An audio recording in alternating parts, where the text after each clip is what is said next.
live in a very mysterious world, filled with mystery of strange creatures and anomalies. The subjects we explain on tonight's shows are all filled with mystery and unknown. Come seek the answers as we go and explore these mysterious subjects. I'm your host, Chris Fringe. I'm your co-host, Sensei, signing in from some dot off the grid.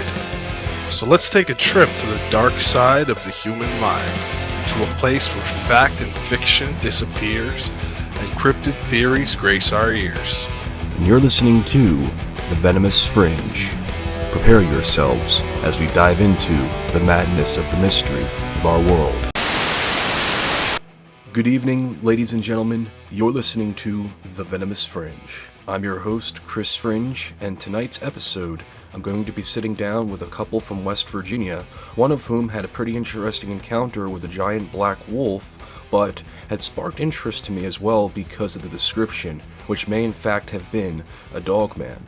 The other eyewitness, not necessarily an eyewitness, but someone who had encountered some pretty interesting array of mysterious activities, from wires being pulled to trees being torn down, in regions where this individual has indeed heard some encounters there and there of a dogman, or something that is a dogman, if it could is, who knows. We'll be speaking to this couple in just a little bit, so you guys can hear what they have to say. It's very interesting stuff. When I was prepping for the pre-interview, of course, sitting down with these guys, it was a great thing to, of course, get the idea of what's to be discussed, and I think that's one of the most important things when you're sitting down with eyewitnesses, is to flesh out prior what they are thinking, what they've seen, what's on their mind. And when they were telling me these things, it was pretty crazy because West Virginia, a lot of you guys have been asking, is it a hotspot for dogman? Is it a hotspot for cryptids in general? It is. And I'm going to be reading you guys momentarily a small report that I had collected from an individual who had an encounter back in '81 when he was just a little boy.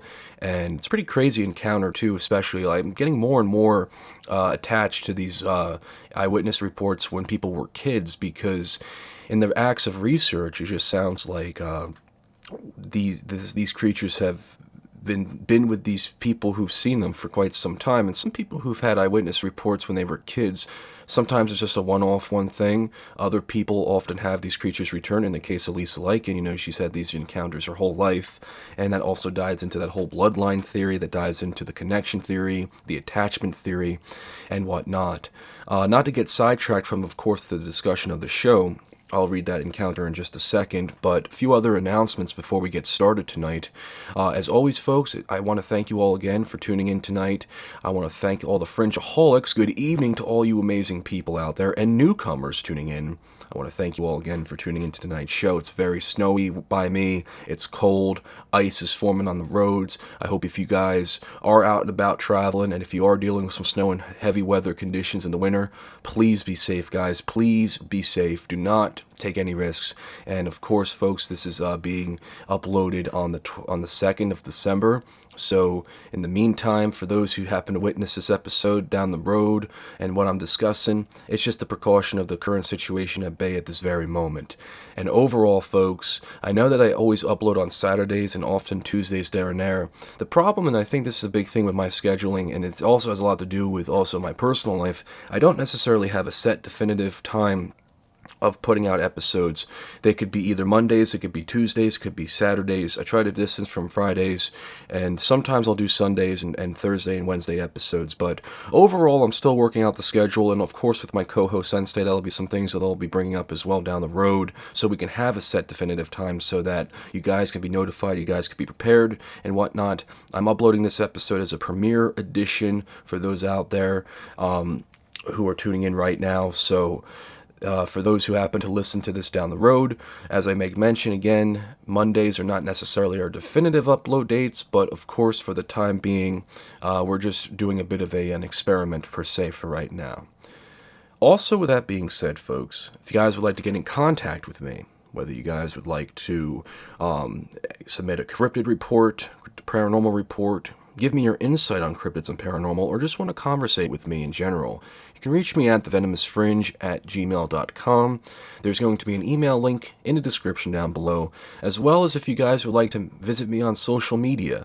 You can find me at Facebook. I run the official Venomous Fringe Cryptids and Paranormal group, as well as also I am a part of a Discord server that you guys can chat with me in a chat room with at any given time, and even throw your insights. We have a lot of pretty interesting chats going on in that server, so if you guys are just curious to, meet other people who have the same beliefs and interests as you, and you guys want to be part of a great growing community, feel free to join a Venomous Fringe community. We're growing every day. It's great to have all you amazing people in the Facebook group and the Discord server, so if you guys want to have an interest like that and want to interact with other folks of your same beliefs, feel free to give it a look. I'll leave a couple links down below. I'm also helping out my co-host, Sensei. I'm going to be also putting a secondary episode upload to this as well. Sensei needs your help. He recently had to forfeit his job due to some health and mental health situations, and as a result, he's currently stationed at home. His initial goal is to get on his feet within the next year, but he's also highly 100% committed to the Venomous Fringe, and a part of that is that he needs funds and he needs your help. So if you guys can help contribute to Sensei and you guys would be able to help out with some funds, feel free to leave a donation at the PayPal link down below. One final announcement I would like to also make: the Venomous Fringe is now also on podcast streaming platforms, whether it's Apple iTunes, Spreaker, Spotify, and now even iHeartRadio. I don't know if this is a brand new thing, of course, for people out there who are putting out podcasts, but the podcast timing of putting these episodes out, it somewhat drifts. It'll take about a week or so before some episodes get put out. In this case, I know that iHeartRadio, I know that Apple, Spotify, I also know that Podcast Addict, they are other outlets that often may take a day or two before an episode's uploaded, so I'll go ahead and I'll leave a link to this respected upload episode in podcast format. But you can find us at iTunes, Spreaker, Podcast Addict, and I'll leave, as you can see now on screen, I'll leave a few other links down below, and you can see some of these other icons that you can reach us at and you can look us up on. With that being said, ladies and gentlemen, let's get going with this interview. My guests this evening are Tom and Jenny. Tom and Jenny, welcome to the Venomous Fringe. How are you guys this evening? Good. Good. How are you guys holding up in the West Virginian area, of course? It's pretty cold out by me. Are you guys staying nice and warm this evening? Yeah, it's not too bad out today. You guys come to the Venomous Fringe this evening to talk about a very interesting case that had started out, and Tom, I've spoken to you there and there briefly in terms of the scenarios and things that you've told me about. For you and everything that's transpired, where did everything all begin in terms of activity and things alluding to the topic of cryptid? It started probably maybe 5 years ago as far as the cryptid world goes. Before that, I started out in the ghost hunting world, and then it just progressed from there. Now, you had a pretty interesting case of scenarios that you had showcased to me in reference to some trees and whatnot that were pushed down in terms of something around a vicinity of an area that you know about. Can you go into a little bit of detail about that? Sure. It happened in the I guess the southern part of the state here in West Virginia. And it was me and my brother. We would go out and ride our four-wheelers a lot, and we started clearing these old timber trails. And one particular trail is kind of really grown up, and we started cutting down trees. And it was about 3 mile long trail, and we would work on it one weekend, and then come back the next weekend. Well, we started cutting down these trees, and we go back the next weekend, and there would be more trees pushed down, and then we would cut those out. And the whole summer basically was getting trees being pushed over, and it got to the point where I was thinking, these trees are the hardest of the trees we have to offer here. So we cut them out and new ones get pushed right back over. And we made it about 2 miles out on this trail, and we come across this. I think it was a tent and like a lawn chair inside the tent, and this tent and lawn chair had been shredded by something. I don't know what it was, but it was shredded and had been there for a long time. It was almost dry rotted too, and we left it there, didn't mess with it, left, come back the next day or two, and it was gone. It completely just disappeared, and nobody would ever walk out there because, it's swampy. It's almost like a swamp. There's so much mud. But I've sent you pictures, and the biggest trees, it's just being pushed over, and it's against the wind can't push them over because some of these things are leaning up the hill. Now, in terms of what you had seen and this chair and this campsite, has there been any activity of such oddity, such as that, or something in particular in the area that you have seen before prior to that, or was it just rather coincidental? Well, it's always very quiet on that trail, and this trail is pretty close to a well-known ATV trail system, and there's hundreds and hundreds of miles worth of trail back there, and this is the only trail that's quiet. It's constantly quiet. There's no sound. You don't hear a squirrel, bird, nothing. It doesn't matter what time of the year it is.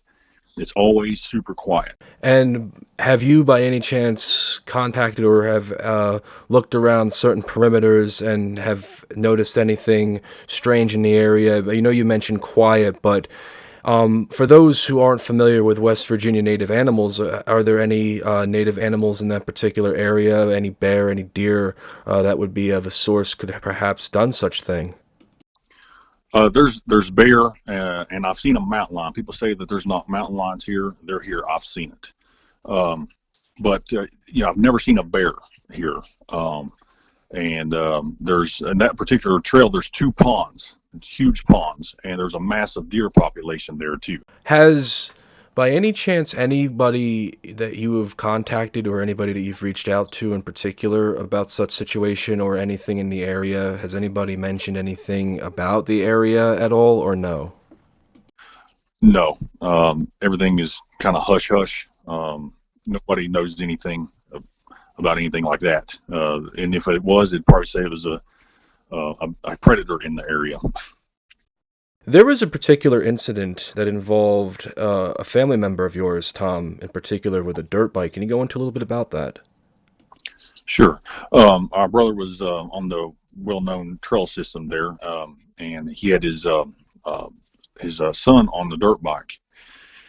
And they had stopped to check his phone for messages, and he told me that out of the blue, he heard a popping noise that was, I guess the only thing he could describe it as sort of like a shotgun, but not really. And it scared him so bad that he ended up dropping his phone in a mud hole, and he could not get on the dirt bike fast enough. He said he didn't even bother to turn around and look because it scared him so bad. He said it was loud. It was enough to jar you out of your skin.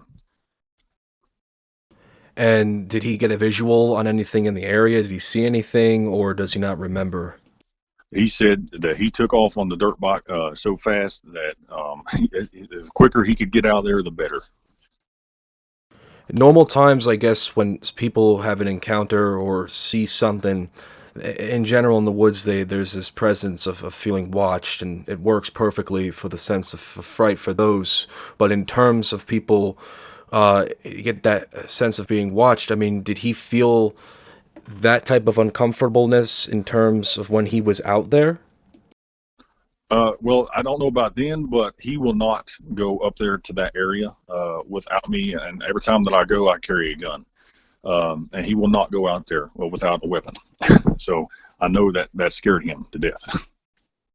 Now, Jenny, you had an interesting encounter in a park near the Huntington area. Would you be able to go into a little bit of detail about what you had seen? Sure. So I take my dog out to go walk through some of the parks. We have a wolf dog, and um, I like to go when it's mostly not very populated. But on my days off, I like to take him down because they're in the middle of the week. And so I went down to the park and took him. Usually there's a bunch of people around. And the first day was no different. Came across a bunch of people, saw some deer, lots of different animals.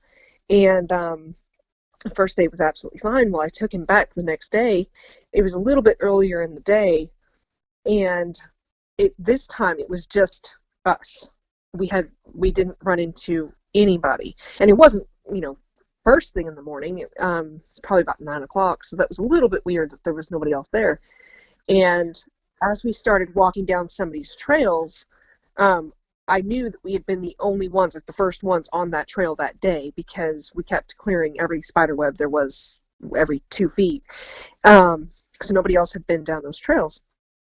And it was pretty quiet that day. And, we walked along and went about, 2.5 miles and turned around and decided to come back. And on our way back, we got about halfway, and we'd seen a few animals. I'd seen a few animals here and there that morning, and I heard just not too far in front of me on the trail, probably maybe like 40 feet ahead of me, just ahead in the path, I heard something rustling in the bushes, which I thought was a deer. So I stopped because I didn't want to scare the deer, and I didn't want the deer to get scared of my dog. So we stopped and waited for it to jump across the path. And at this particular point in the path, there wasn't a bunch of trees. It was pretty much a straight shot. And so, I looked ahead to, expecting to see a deer. But what I saw was the size of a big deer, the size of like a buck. But it was a giant black wolf. And it was like when we stopped, it noticed we were there, and we startled it. It was like, it seemed like it was playing with something, digging at the ground, something like that. So it turned around and covered an enormous amount of ground across the path right in front of me, and jumped across, and then there was this big embankment on the left side, and it just jumped right up that.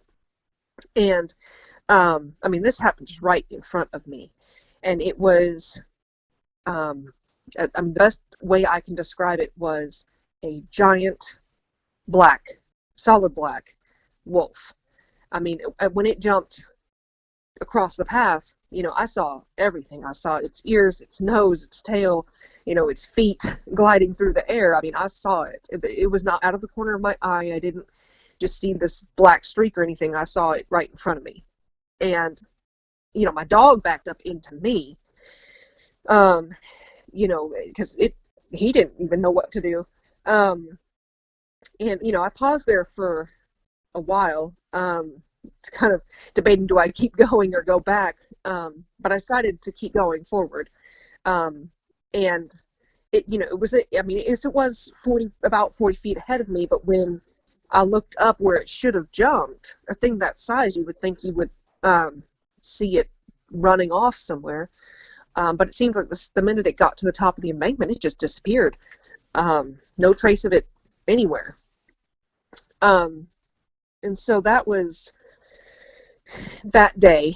And, it definitely startled me enough. I haven't been back to that particular area of that park since then. And that probably happened, I can't remember if it was the end of August or beginning of September, but somewhere in that area.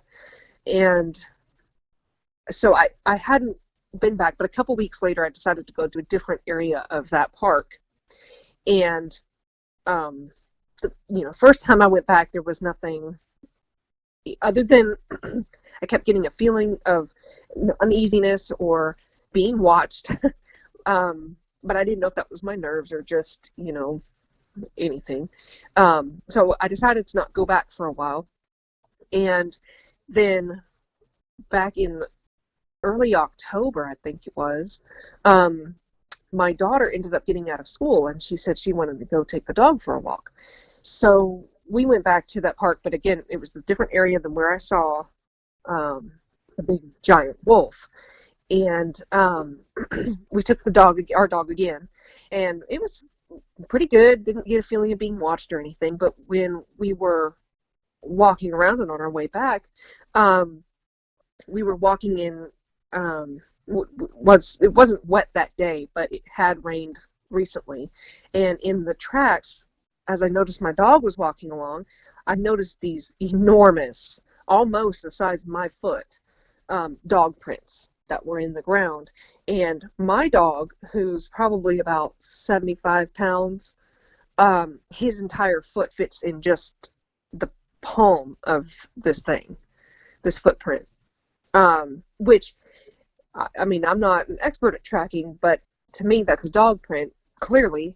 It was a dog print, but it was just enormous. Like, nothing I can think of would match the size, other than the big giant wolf that I'd seen around that area months before. So it was kind of, again, further proof that something that size, it fits the same general species, lives in that area. So I haven't been back yet since then either, but, something's definitely there. Now, when you had first seen this thing, you had made mention that it sounds like it didn't have a source of any intimidation whatsoever. It had observed you, and you had observed it, and it seemed like it had no source or whatsoever, any type of indication of a threat. Let me ask you something here, and this is a question I don't think many, it's pretty obvious, but not necessarily. But what do you believe? What do you think you had seen? Do you believe what you had seen is this giant gray wolf or this black wolf, or do you believe it was in fact a dog man? Well, to be honest, I don't know a lot about a dog man. So at the point when I saw it, not knowing hardly anything about dog man, that day, all I know that I saw was a wolf, a wolf, not necessarily a gray wolf. I have a dog that's 3 different kinds of wolf mixed in with him. This was unlike any wolf I'd ever seen. It was pure black. But the most, I guess, striking thing about it was its size. It wasn't just big. It wasn't just a big wolf. I know that what I saw was not a regular wolf of any kind. I knew that day that it wasn't. I honestly don't think that there's any known species of wolf that I think anybody knows about, in the science world. I do believe that would be that size. It easily could have looked in the cab of a big truck on all fours. It was, like I said, the size of a buck on all fours. So I don't know if it was a dog man or not. I have the feeling that there was definitely something more than just a wolf to that. And I knew that day, and I still feel that now.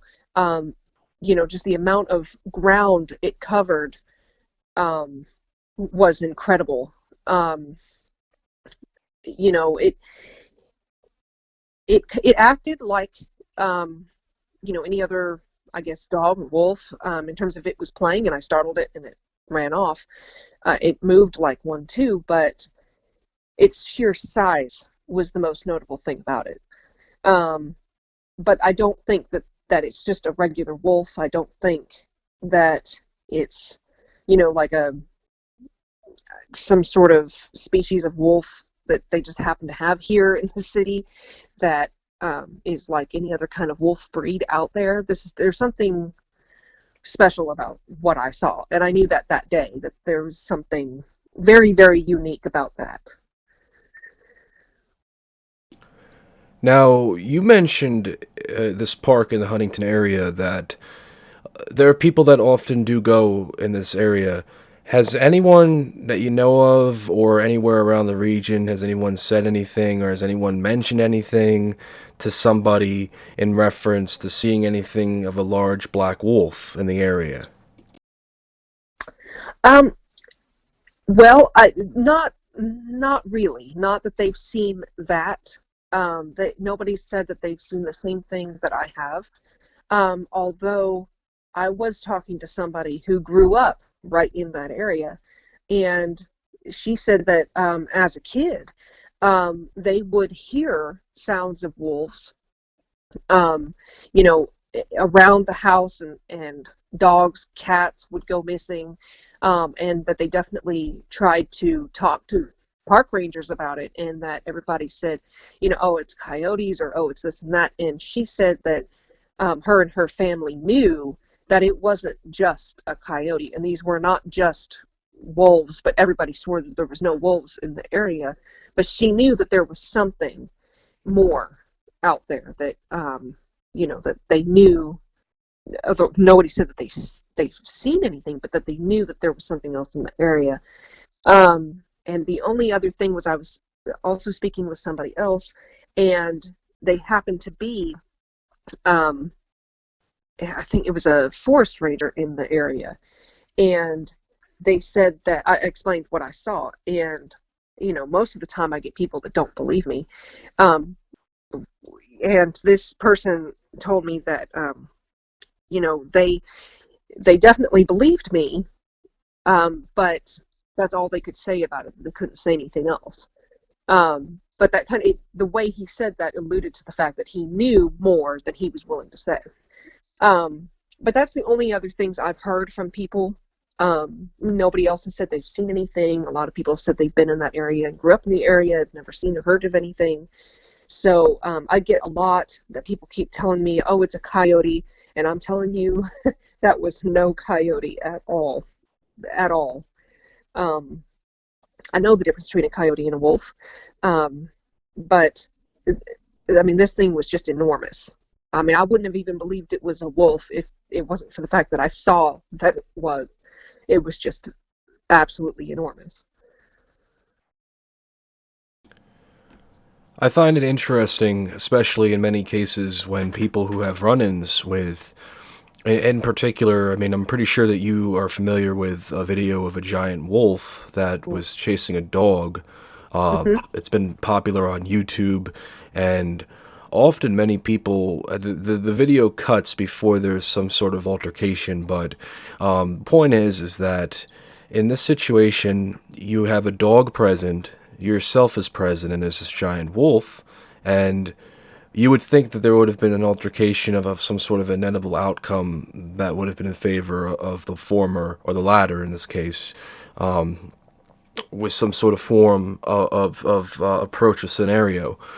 But in particular of this behavior, and in particular of what you have said, it's hard to necessarily say for sure that what you had seen was a dogman, but it sounds all the right perks to that of a dogman case, but as well as also to the print.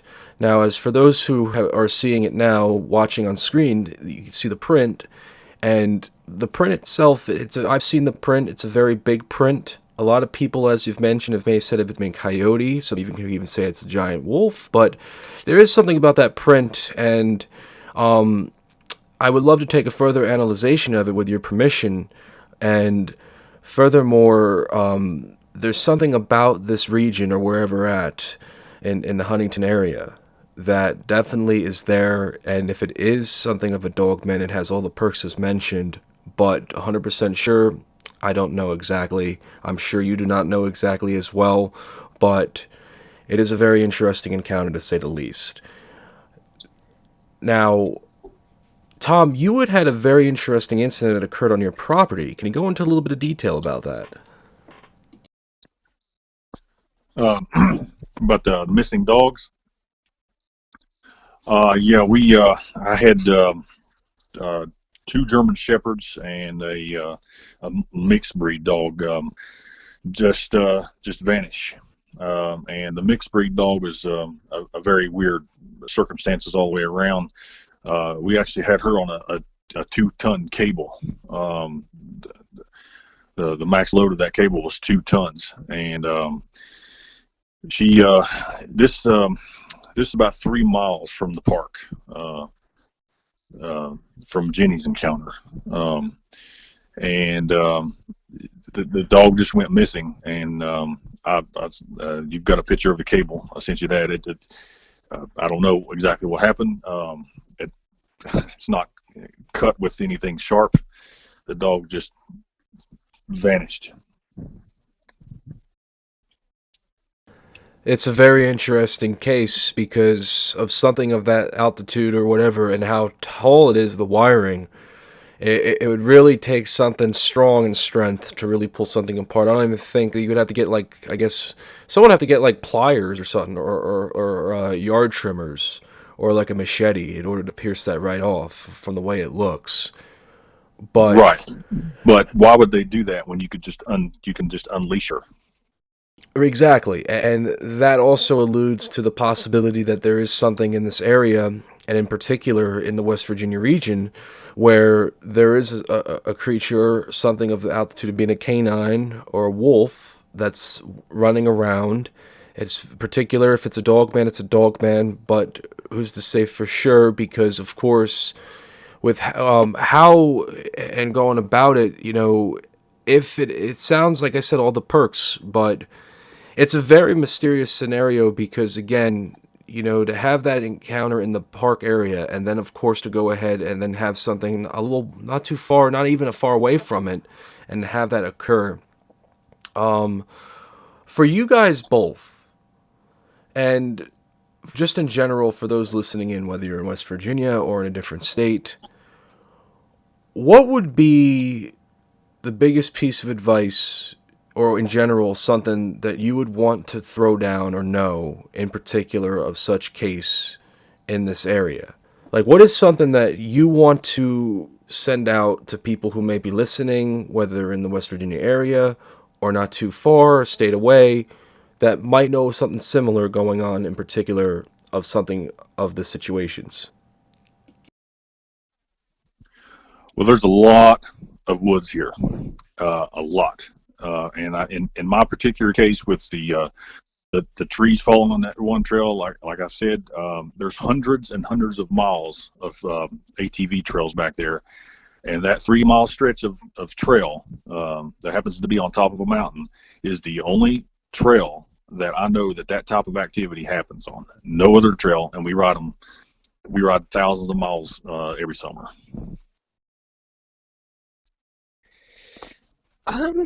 The only thing, I would say is in regards to my experience with seeing this giant wolf, is that I absolutely respect the fact that if it wanted to, my dog and I would be gone. I mean, if it wanted to hurt us, we wouldn't stand a chance. But I've gone back a few times. I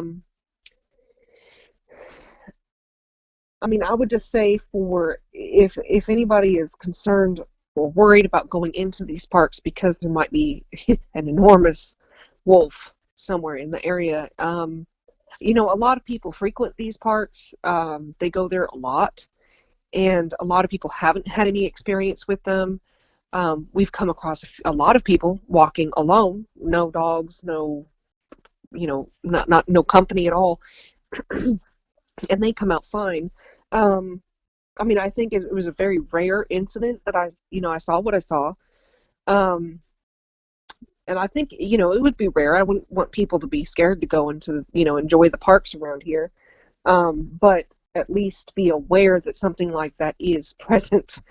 And I guess, just, I don't know, look around, be aware of your surroundings, I guess, and, just acknowledge that there is something there. Much like you would, I guess, with any other predator, a bear or a mountain lion or something else that might be in the area. Just acknowledge that it is there. and be safe and be aware. I wouldn't go looking for it, but it's around. With that being said, Tom and Jenny, I want to thank you guys for coming on the show. I want to thank you all for taking the time out of your day and take a few minutes to discuss your encounter as well as the activity in your region. I want you guys to have a great evening and take care now. All right, thank you. You too.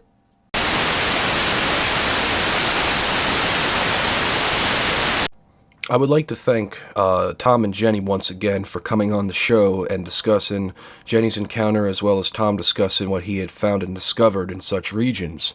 It's crazy to think that in the sense of Dogman encounters, that often have people described them as a giant black wolf or just in general something of that matter and altitude that would just be kinetically just insane. And I think when a lot of people who have Dogman encounters, they're so drawn by the fascination of it that their eyes are so perplexed by what they're looking at, because you're looking at something here that's not a bear, not a mountain lion, not a moose. You're looking at something that's more intelligent, much stronger, and hell of a lot more intimidating than all of those three animals combined.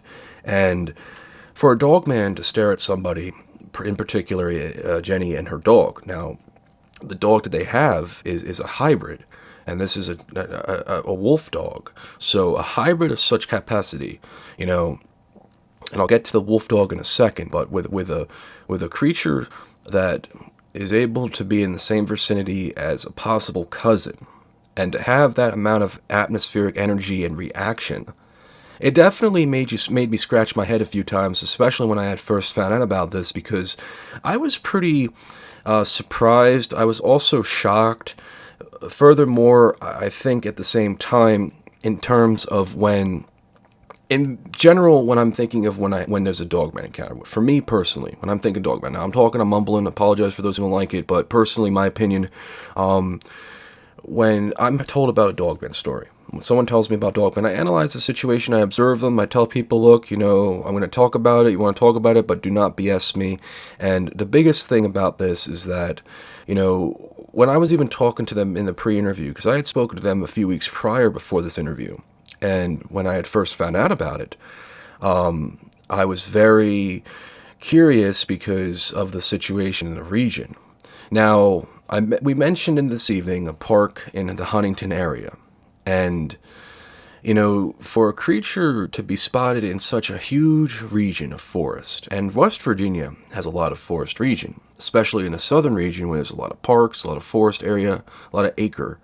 There's enough acre for such creature to have inhabitants to make way, to land, to be in such vicinity, and of course to have sanctuary. So it wouldn't be a surprise to me if there were upright canines in that area. Now, just a few things I want to clear off before we go ahead and move on. I personally believe that what Jenny had seen was in fact a dogman, not just for the description, not just because of what she had described, but for the sake being is that there's a lot of mass in such region in this area.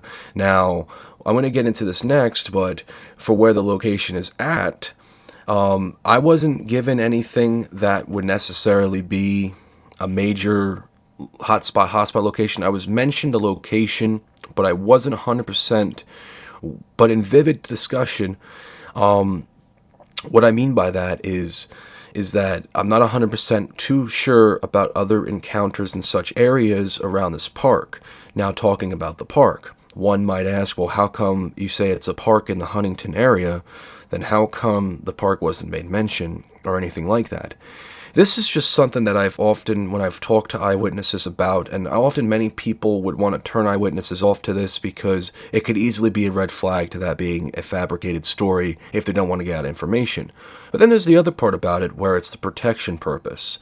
It's the purpose being is that if I were to happen to give out the intel of the actual name of this place, and let's just say somebody happened to go there, happened to investigate it, doesn't know too much about the forest, doesn't have an idea on certain things, they happen to run into something, maybe not a dog man, could be a bear, something happens to them, the rest is history.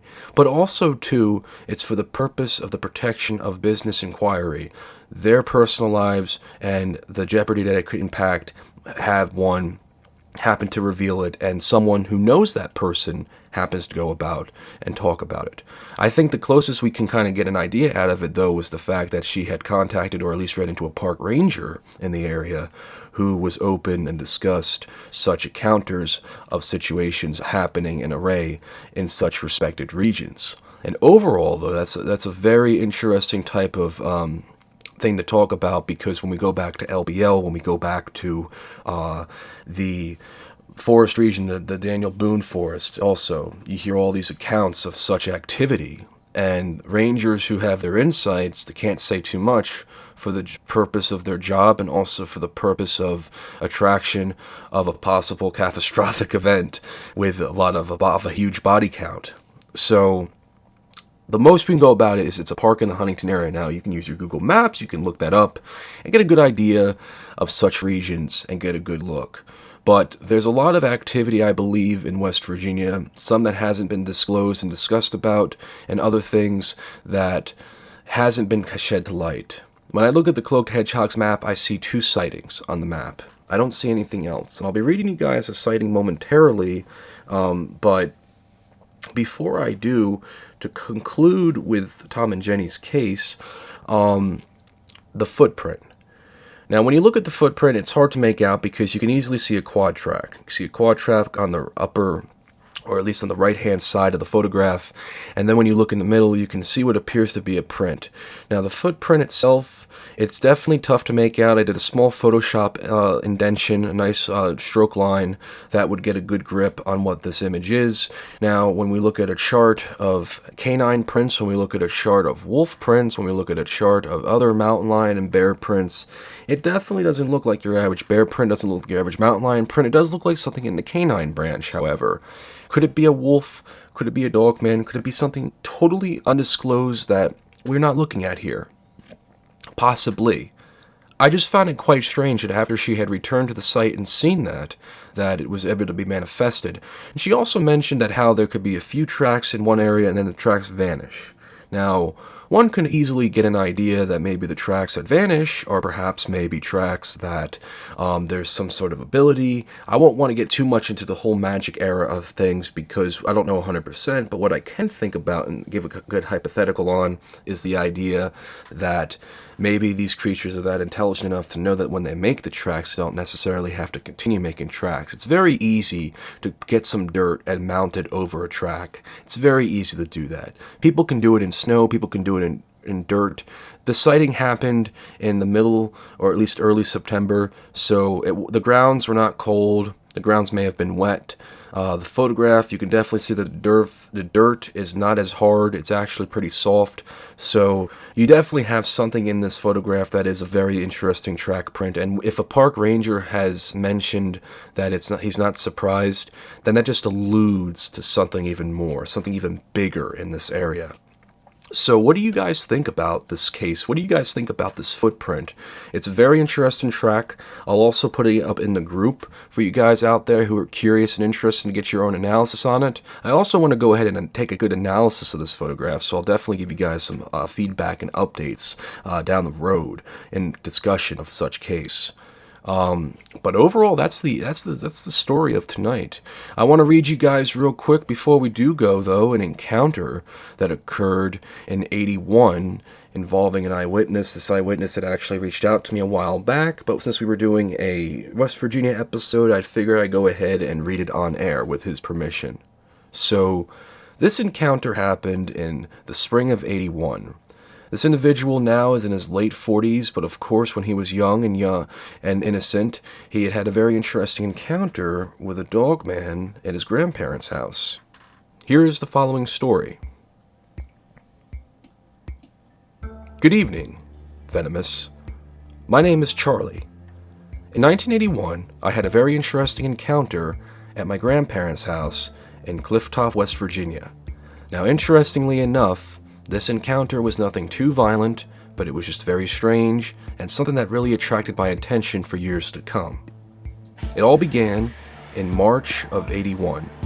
I'd often spend time at my grandparents' house there and there on the weekends. I always often helped my grandfather, who was of course a former Korean War veteran, and of course my grandmother, as she needed some help in her older years as well. My mom and dad always worked, and at this point in time, my mom and dad were getting divorced. So around this time, I was mostly at my grandparents' house to ease the stress of such situation and knowing that I'd have some extra help and support down the way. It was around this time, however, things were very strange. They're not too far from 𝙿𝙤𝙦𝙦. They're also not too far from a residential golf course and a few other parks in the southern region. But that's not the creepy part. The creepy part is that there is a series of arrays of nights where I would often go into the forest acre lands that would cover the backyard around Grandview. Around this time also, there'd be heavy wolf and deers around the area. I remember it vividly as my grandfather once carved one for Thanksgiving. This was pretty strange though. I'm familiarized with howls, but there was a few nights where I'd go to bed, and mind you, I had the guest bedroom that actually stood out behind the forest area so you can get a good view of the forest. I would hear some very mysterious howls. These howls often didn't sound like your typical wolf, they didn't sound like your typical bear, or even just in general, anything that howls. It sounded like bloody murder. These howls would continue from time to time. I'd twist and turn in my bed, and even put a pillow hiding my face sometimes because I felt that whatever it was, felt like it was watching me. I didn't feel comfortable. After a while, I asked my grandfather a simple question. Did you hear any howling? My grandfather would laugh and say I didn't hear a single thing last night. However, we do get a lot of coyotes and wolves around here, so it was probably just them. I wanted to believe him. My gut feeling had said different. It wasn't until outside one day, in vivid daylight, I went around the forest region and just went for a small walk. Now, of course, as I know that there's wolves and coyotes, the risk being I could easily be torn apart, I just went around the perimeter. I smelt a very unsatisfying odor one day. This odor, of course, smelled very strange. It smelled like urine. At the time, we'd like to call it pee-pee. Overall, this was a very mysterious odor. Didn't smell right. Didn't smell like your typical swamp. Didn't smell like your typical forest land. It smelled very unconventionally difficult to get appliance to. It smelled ugly. Point being, I decided to go back towards the house and didn't think too much of it. It wasn't until a few weeks later, I was once again back room, guest room. I was reading a small book and getting ready to go to bed. This was of course before cellular devices, as well as also before a lot of mainstream media and movies were actually pretty kick-ass. I was laying in bed one night, about ready to doze off and go to sleep. I heard those damn howls again. This time the howls sounded even more violent and disturbing than ever. They sounded closer to the house. My grandparents were dead asleep. They were heavy sleepers. My grandfather, being a former war veteran, of course, was prepared for anything to defend his family. I was in the bed, relaxed, closed my eyes. It wasn't until I heard a claw coming from the window, the claw marks scratching down as if there was a teacher's chalkboard in the room. I was nervous and I was afraid because we didn't have a cat or a dog, and I strongly doubt that whatever was outside was a dog or a cat trying to get inside. I waited a few minutes until the clawing became even more violent. I slowly opened my eyes and was greeted with a pair of glowing red eyes. I was stunned. I was terrified, and I was beyond scared. I couldn't even move. I was basically strapped to my bed, it felt. I didn't want to get up. I felt that whatever I was looking at was staring at me from the outside and was trying to get in. It had a grinning, smiling look to it. The creature clawing at the window stared at me for an additional extra few minutes. It felt like it was an hour. You can see the teeth, the yellow, ugly teeth, the breath, blowing away and glaring a nice, foggy mist onto the window. You can hear what appears to be a snarl, and something just definitely intimidating. I stared at it a little bit more until the creature grinned, and then, slowly but surely, ran back into the forest woodline. I only remember it so vividly because that night, it was a full moon. I didn't think too much of it afterwards, and at that time, I decided to never put on the drapes. I decided to never, ever look out that window ever again. It wasn't until a few years later when unfortunately my grandparents would pass away that when we sold the property, we get a better insight on the things that come. There's definitely a lot of mystery and lore around that area.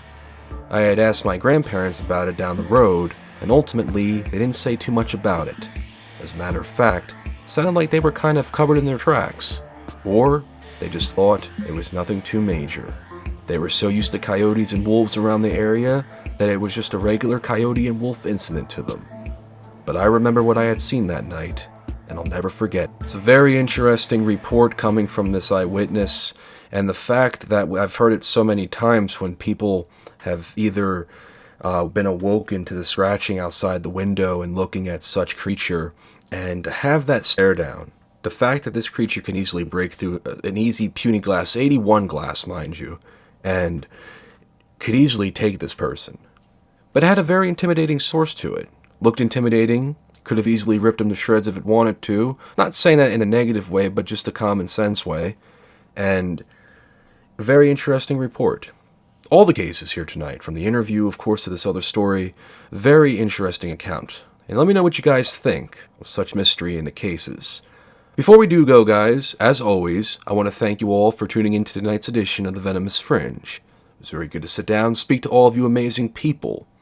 As I mentioned earlier, if you guys would like to get in contact with me, you can reach me at thevenomousfringe@gmail.com. You can also join our social media groups, Facebook's Venomous Fringe official group, as well as also the Discord group. You can also check us out on iTunes, Spreaker, Spotify, Podcast Addict, iHeartRadio, and several other outlets. Be on the lookout, folks, during the week as I post more and more links to such podcast outlets that you guys can reach me at. With all that being said, ladies and gentlemen, I want to thank you again for tuning in tonight. You all have a fantastic evening, and stay safe.